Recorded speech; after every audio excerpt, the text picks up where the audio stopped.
Masechet Ketuvot Daf Mem Zayin, on commence Bezrat Hashem au Daf Mem Bava Amud Bet, au dernier mot, Zakai B'Mtiata. On a vu dans la Mishnah que le père, il a le droit de prendre, il a le droit sur sa fille de prendre tout ce qu'elle a trouvé. Ça appartient donc au père. Quelle en est la raison, demande la Gemara. Enfin, la Gemara, elle sous-entend la question et répond immédiatement, Mishum Eva. Pour ne pas qu'il y ait de dispute entre le père et sa fille, il lui dit, je te nourris, pourquoi est-ce que tu me donnes pas ce que tu trouves? Et donc, c'est pour ça que les Chachamim ont institué que donc, effectivement, le père va mériter, va prendre tout ce que la fille a trouvé. Mais Maaseh Adéa, le père aussi a les droits sur le travail et le salaire de sa fille, Menalan dont c'est ça, les Amaravuna Marav. Minayin Shemaaseh Abat le Av. Nous, on sait que ce que la fille travaille, ça appartient au père, chez Neymar. Bechim Kol Eshet Bito le Ama. La Torah dit si un homme vend sa fille en servante, donc ici, la fille a été comparée à une servante. Ma'ama Maaseh Adéa les rabbins, de même que la servante, son travail appartient évidemment à son patron, pour ça qu'il a acheté. Afbat Maaseh Adéa la Via, de même la fille, ce que le travail appartient au père. Ve'eman Emilektana de Matimas Vana. La Gemara demande peut-être qu'il s'agit que d'une fille petite qui n'a pas encore 12 ans, puisque le père a le droit de la vendre, il a le droit aussi de profiter de son travail. Aval Nara de l'Omatimas Vana, mais une jeune fille, jusqu'à 12 ans et demi, de 12 à 12 et demi, de l'Omatimas Vana, il ne peut pas la vendre. Alors peut-être qu'elle m'a assez adalida à vous, ce qu'elle travaille, ça lui appartient. Répond la Gemara. Mistabra de aviavu. Il est logique de donner à son père. Car si tu penses dire que ce qu'elle travaille n'est pas à son père. Comment tu comprends ce que le père, la Torah lui a donné le droit, les mimsera le choupa, de transmettre sa fille en choupa à quelqu'un à qui il veut. Et comment peut-il le faire? Akame va-t-elle la mimasiada? Il est en train de lui faire perdre du travail. Sa fille, elle va au travail, elle gagne de l'argent pour elle-même. Le père lui dit aujourd'hui tu vas pas au travail, tu vas à la choupa. La fille, elle lui dira, je suis désolé, c'est mon travail, c'est mon argent, c'est mon salaire. Tu ne peux pas me dire de ne pas aller au travail. Ça me regarde. Si tu vois que le père peut transmettre sa fille en choupa quand il veut, à qui il veut, la Gemara comprend quand il veut, c'est bien la preuve que c'est à lui, c'est lui qui prend le travail, le salaire, l'argent de la fille. Et donc, il a le droit de lui dire, aujourd'hui, tu ne travailles pas, tu vas plutôt à la choupa. Donc, de là, j'apprends que c'est le père qui a les droits du travail. Et la Gemara, elle remet en question cette preuve, et elle dit, peut-être que le père, il doit payer à sa fille ce qu'elle a perdu. C'est-à-dire qu'effectivement, il a le droit de la transmettre en choupa, mais il devra lui perdre l'argent qu'elle a perdu en n'allant pas au travail ce jour-là. Inam idema la belelia, ou bien il la donne en choupa la nuit. La nuit, c'est pas un moment de travail. Inam idema la beshabbatot de yamim tovim, ou bien un Shabbat ou un Yom Tov, ou juste avant Shabbat et Yom Tov dit Tosfot, parce que sinon on a un problème que les mariages sont interdits pendant Shabbat et Yom Tov. Et donc, juste avant Shabbat et Yom Tov, quand il peut encore faire la choupa, eh bien, à ce moment-là, elle travaille d'une part parce qu'il est déjà interdit de travailler, et d'autre part, il la donne en choupa à ce moment-là. Donc, tu n'as pas de preuve de là que le travail appartient au père. Et là, répond la Gemara. Donc, quelle est la dracha? D'où je sais que même une nahara, une jeune fille, son travail est à son père, parce que tout simplement, ktana lotri chakra. En ce qui concerne la petite fille, la fille petite, on n'a pas besoin de pasuk pour dire que son travail est à son père. Asazavu nemas vinda, si déjà il a le droit de la vendre, Maaseh Adam Ibaï, et c'est la peine de dire que son travail est à lui, il a le droit même de la vendre pour travailler, qu'elle va remettre que son travail, qu'elle travaille sans être vendue, que ça appartient au père. Et donc, elle a acquis le nahara. Le pasuk, j'en ai besoin donc, pas pour une fille petite. Le pasuk qui nous a dit que la fille a été comparée à une servante. Allez. Ce pasuk-là ne viendrait rien m'apprendre en ce qui concerne une fille petite, ça je le comprends tout seul. Ce pasuk donc vient m'apprendre plutôt pour une nahara. La jeune fille qui est entre 12 et 12 et demi, celle-là aussi, son travail revient à son père. D'où je sais que le père a le droit d'annuler les nedarim, les vœux de sa fille. Dans sa jeunesse, elle est chez son père, c'est à son père d'annuler ses nédarim. Mais Kabbalet Gita Menala, d'où je sais que le père il prend le guet de sa fille en cas de divorce, c'est-à-dire que si le mari a donné directement au père, la fille est divorcée, donc la femme est divorcée, Dirtiv, car il est écrit, Viata Ve'aita, la Torah dit, et elle sortira et elle sera un autre homme, la Torah qui a comparé le divorce au deuxième mariage, de même que le mariage, on a dit que le père a le droit de la marier, de même en ce qui concerne le divorce, le père a le droit de recevoir le guet de sa fille. Veno ochel perot bechaya, on a vu dans la Mishnah du côté de sa mère, le père ne touche rien, il touche pas à l'héritage du tout, tout revient à la fille. Et le capital, et le revenu, et tout ce qui arrive de là, ça c'est gardé pour la fille. Veno rabanan, veno ochel perot bechaya bito. Un père n'a pas le droit de manger les fruits du vivant de sa fille. Donc si elle a hérité un champ, les fruits ne sont pas au père, les fruits seront vendus et on va garder l'argent pour la fille. Rabbi Yossi Rabbi Omer, il pense qu'un homme peut lui profiter des fruits de sa fille. Du vivant, même du vivant de sa fille. Parce que si la fille est morte, c'est sûr que le père l'hérite. Si elle est vivante, ici on te dit, marloquette, est-ce que le père peut profiter des fruits, oui ou non? Demain, il can flaguer, quelle est leur marloquette? Tanakama, ça va. Selon Tanakama qui dit que le père ne touche pas les fruits, il pense, Bishlama Baal Takinu le Rabanan Tere. Le mari, les Chachamim, on comprend que les Chachamim lui ont donné les fruits, d'Imken Mimna Veloparik. Parce que si tu lui donnes pas les fruits des biens de sa femme, il va s'empêcher de racheter sa femme si elle était emprisonnée. Et la Hav, Maïka Lememar, mais pour le père, qu'est-ce que tu vas dire? Des Limna Veloparik, il va s'empêcher de racheter sa fille en disant, mais c'est elle qui profite de son héritage, elle a qu'à se débrouiller avec son argent, mais la Vachit Parik là. De toute façon, il va la racheter.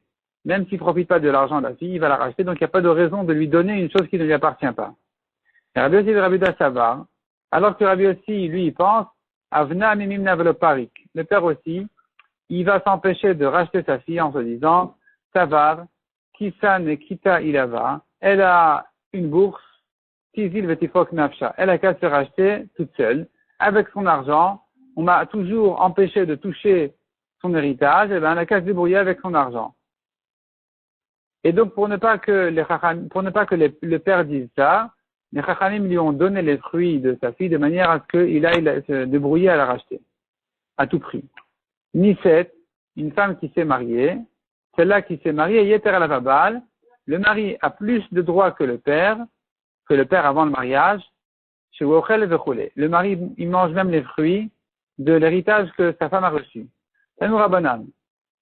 Katavla, un père qui a promis à sa fille, Perot, Ksut, Vekelim, des fruits, des habits, et des meubles ou toutes sortes d'affaires, chez Yavo Imam Ibet Avia, Levet Baala, qu'elle va ramener de chez son père, elle va amener de chez son père à chez son mari au mariage. Meta, si elle est morte avant le mariage, Lozacha Abal Badvarim Alalu. Le mari ne prend pas ces choses-là. Il ne mérite pas ces choses-là. Mishum Rabbi Natan Amrou, Zacha Abal Badvarim Alalu. Selon Rabbi Natan, on a dit, au nom de Rabbi Natan, on a dit que le mari peut, lui, prendre les choses qui lui ont été promises au mariage.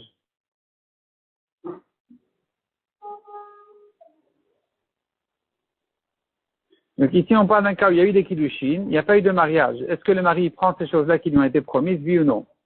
La Gemara dit, il avait plukta de Rabbi Lazar ben Azaria et Rabbanan, Kami Flagé. Disons que cette discussion, elle ressemble à la marloquette de Rabbi Lazar ben Azaria et les Chachamim.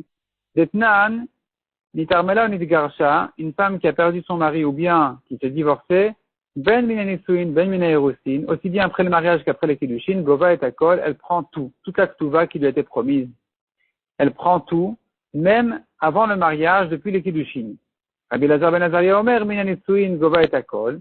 Lui, Rabbi Lazar, il dit, après le mariage, c'est vrai, elle prend tout. Ou mina erusin, mais après les kiddushin. Et avant le mariage, Betula Gova Matayim Valmana Mané. Elle prend que la base minimum de la Ktuva, qui est un mané pour une veuve, ou bien 212 pour une Betula. On tourne la page. Shelo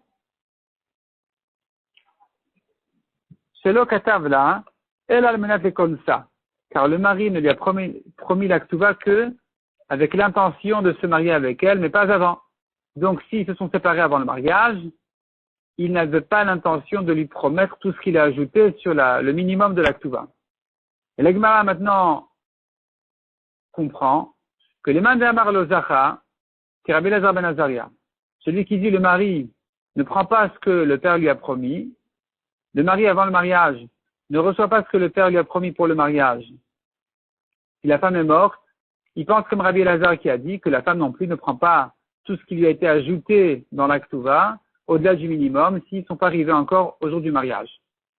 Uman d'Amar Zacha, Karabanan, celui qui dit le mari, il reçoit tout ce qui lui a été promis, même avant le mariage, après les Kiddushin, il pense comme Rabbanan qui ont dit pareil pour la femme, elle prend tout, même avant le mariage, puisqu'il y a eu des Kiddushin, elle prend toute sa Ktuva. L'eau, la Gemara repousse la comparaison, elle dit non, pas du tout. Du coup, les Alma qui Rabbi Elazar ben Azaria. Tout le monde pense comme Rabbi Elazar, comme qui est la Lacha d'ailleurs. Donc Rabbi Elazar qui a dit, ce qui lui a été ajouté dans la Ktuva n'a été ajouté que pour la marier, pas avant le mariage. Man d'Amar Lozacha, qui est Rabbi Elazar ben Azaria. Celui qui a dit que le mari non plus ne prend rien avant le mariage, il pense bien comme Rabbi Elazar ben Azaria. Ou Man d'Amar Zacha, celui qui a dit que le mari il prend, Ad Kanokama Rabbi Elazar ben Azaria et la Midi de l'Edida. Jusqu'ici, Rabbi Elazar n'a parlé que pour ce qui passe de l'homme à la femme. Et là, on dit, chez le Katavla et l'Almenat et Konsa. Tout ce qu'il a promis de lui ajouter dans la Ktuva, c'était évidemment qu'à la condition, avec l'intention de se marier avec elle. Mais pas avant le mariage. Après les Kiddushin, il ajoute rien sur la Ktuva. Avec le Midida, l'idée, mais ce qui passe de la femme à l'homme, ainsi le Rabbi Elazar ben Azaria modé, même Rabbi Elazar est d'accord que dès que ça lui était promis, des mishum irtunehu, veichatnelehu, ce qui était promis à l'homme, c'était pas comme ce qui est promis à la femme. Ce qui est promis à la femme, en cas de divorce, en cas de mort, là, c'est que si ça s'est passé après le mariage. Mais dès que on a conclu et convenu de se marier, en ce qui concerne ce qui est donné à l'homme, eh bien, on a l'intention de lui donner toutes ces choses-là. Donc, si la femme est morte avant le mariage, après les Kiddushin, ils doivent lui donner au mari tout ce qui lui a été promis. On a vu encore que le mari, il a l'obligation de nourrir sa femme. Les Chachamim ont institué qu'un homme doit nourrir sa femme en échange de ce qu'il reçoit de son salaire, du salaire de son travail. Donc, Vurata Tachat Ktuvata. Les Chachamim ont institué aussi que le mari doit l'enterrer en échange de la Ktuva qu'il reçoit, c'est-à-dire tout ce qu'il hérite sa femme, eh bien, en échange de cela, il doit l'enterrer. Les Fichach Baal Ochel Perot, c'est pour cela que le mari, il mange les fruits des biens de sa femme. La Gemara demande, je ne comprends pas cette phrase. Perot Manchar Shmayu, qui c'est qui a parlé des fruits ici pour que tu me dises c'est pour cela qu'il mange les fruits? Il manque effectivement encore une chose dans la Braïta, et il faut ajouter encore un cas de plus. Les Chachamim ont fait une takana que l'homme doit nourrir la femme en échange de son travail qu'il reçoit. Au Pirkuna Tachat Perot, et les Chachamim ont institué aussi qu'il doit la racheter en échange des fruits qu'il mange de ses biens, qu'il profite de ses biens à elle. Donc, Vurata Tachat Ktuvata, il doit l'enterrer aussi, en échange de la Ktuva qu'il reçoit d'elle, c'est-à-dire, c'est l'héritage en fait, qui est écrit dans la Ktuva, que le mari doit rendre en cas de divorce ou de mort. Eh bien, au cas où c'est elle qui a divorcé, lui, il hérite cet héritage, il hérite ces biens-là qui sont inscrits dans la Ktuva. En échange de cet héritage, il doit l'enterrer. Les Sichach Baal Ochel Perot, et c'est donc pour cela que le mari doit manger des fruits. Maï les Sichach, c'est quoi ce donc-là, les Sichach, ce don si le mari mange des fruits? Mao de Tema, j'aurais pu dire.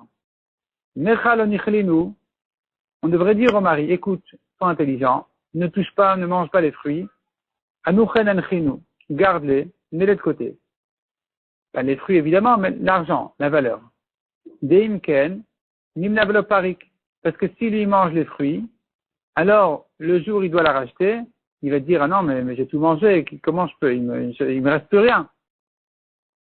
Donc il faudrait lui dire, mets de côté. Kamash malan de hadisa. La Braïta te dit, non, il mange des fruits. C'est mieux de dire comme ça, zimin de l'omalou, de manière à ce que des fois, quand il n'y en a pas assez, ou parikla midide, il sera obligé de compléter de chez lui. C'est-à-dire, s'il met de côté, alors il va se dire qu'il ne doit la racheter qu'avec ce qui a été mis de côté.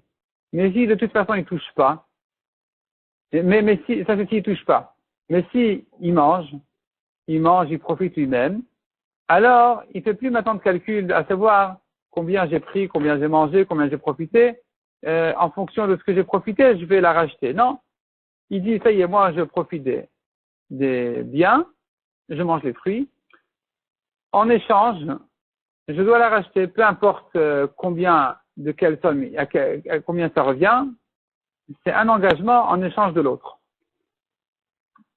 Veipuchana, la Gemara dit on devrait dire le contraire.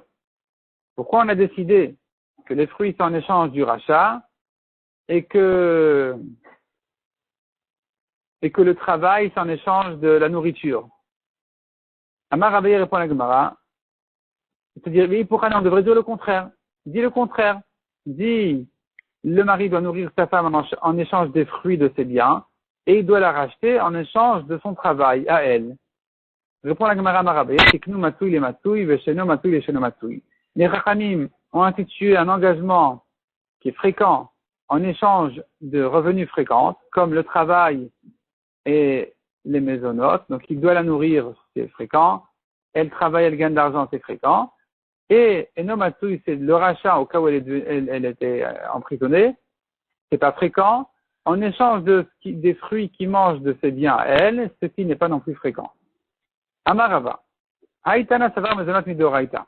Donc le Tana qu'on a vu, il pensait que c'est une takana de Rachamim de lui, que le mari doit lui donner les maisonnotes, que le mari doit nourrir la femme, en échange de son travail. Nous avons une autre braïta qui dit pas comme ça, qui dit que la nourriture de la femme c'est minatora.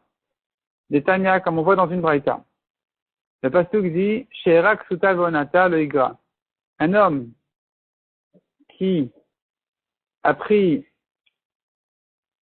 s'est marié avec sa servante juive. Il a pris une autre femme au-delà de sa servante. Il doit tâcher à ne pas manquer à ses devoirs vis-à-vis de sa première femme, la servante. C'est-à-dire, quels sont les devoirs d'un mari envers sa femme? She'erak suta vonata. Qu'est-ce que ça veut dire She'erak suta vonata? Donc la Braïta nous explique She'era et le mezonot. She'era, c'est il doit la nourrir. Un homme a l'obligation minatora, selon ce Tana, de nourrir sa femme, vechen omer, comme dit le pasuk, v'asher achlou she'er ami. Ce qu'ils ont mangé, she'er ami, c'est la nourriture de mon peuple. Donc she'era, c'est la nourriture. Ksuta, kemashmao. Ksuta, ce sont ses vêtements. L'homme a l'obligation de donner à la femme les vêtements qu'elle a besoin. Onata zu ona amura batora. Onata, ça fait allusion aux relations. Vechen omer, comme dit le pasuk, imtanet benotai. Donc Lavan avait prévenu Yaakov de ne pas faire souffrir ses filles, c'est-à-dire par rapport au rapport, par rapport aux relations. Rabbi Lazar Omer, il explique le pasuk autrement. Razuona, il inverse entre She'era et Onata. Il dit She'era, Zuona. She'era fait allusion au rapport, Vechen Omer, ish el kol sher besaro, vatikrevu le galot erva. Comme dit le pasuk par rapport aux relations interdites, un homme, elle colle she'er besaro. Donc tu vois que le mot she'er besaro fait allusion aux relations. L'autre ikrevu le galot erva. Là, c'est là où la Torah interdit les rapports interdits. Ksuta kemashmao, donc ksuta fait allusion aux vêtements. Onata et le mezonot. Ona, selon cet avis là de Rabbi Lazar, ça fait allusion aux mezonot, à la nourriture de la femme. Vechen omer, comme dit le pasuk, va'amecha ver ivecha. Hachem t'a fait souffrir et il t'a affané dans le désert pour te donner à manger la manne qui est tombée du ciel. Et donc tu vois que va'anecha, la souffrance fait allusion justement aux mezonot, à la nourriture. Rabbi Lazar ben Yaakov Omer she'era ksuta, il explique autrement le pasuk. Il dit tout ce pasuk là ne parle que des vêtements. She'era ksuta, c'est-à-dire le fum she'era, en fonction de son corps, ten ksuta, donne-lui les vêtements. Chez l'oïten là, un homme ne doit pas donner à sa femme, lo shel yada lizkena, ni des vêtements de jeune à une vieille, velo shel zkena liada, ni des vêtements de vieille à une jeune. Rashi explique, pour la vieille, les vêtements trop larges, c'est lourd, ça pèse, et donc il doit lui donner des vêtements moins larges. Et pour la jeune, il lui faut des vêtements plus larges. Rashi dit ici, voyons Rashi ici à la deuxième ligne, les fum sheraz kena caché la maskoy. Une vieille, elle ne peut pas porter trop lourd. Vena yechola lisbol bgadim rechavim. Elle ne peut pas supporter des vêtements trop larges. Viadat ticha bgadim rechavim litnaot behem. Alors qu'une jeune a besoin de vêtements larges pour s'embellir avec. Donc ça c'est, on a vu ça. Il doit donner les vêtements en fonction de l'âge de sa femme, ce qui lui est adapté. Donc on voit ici que les jeunes femmes faisaient attention, elles doivent jusqu'à aujourd'hui évidemment, faire attention de prendre des vêtements larges. Ksuta ve'onata, le fum onata ten ksuta. En fonction de la saison, donne-lui ses vêtements. Sheloiten chadashim imotachama, il ne doit pas donner de nouveaux vêtements en été à sa femme parce qu'ils sont plus chauds. Veloshrakim bimotagishamim, ni des anciens en hiver. Donc, en hiver, au début de l'hiver, il doit lui acheter de nouveaux vêtements qui vont la réchauffer en hiver. Et en été, ils seront déjà un peu usés. Ça va moins la réchauffer. Et ce sera adapté à chaque fois à la saison de l'année. Donc ça, c'est le Tana qui pense. Nous avons ici deux Tanaïm qui pensent que de nourrir sa femme, c'est Minatora. Ils sont le premier Tana de cette Braïta et Rabbi Elazar. Par contre, selon Rabbi Elazar ben Yaakov, on a vu que le pasuk ne parle pas du tout de mezonot, de la nourriture. Donc, lui aurait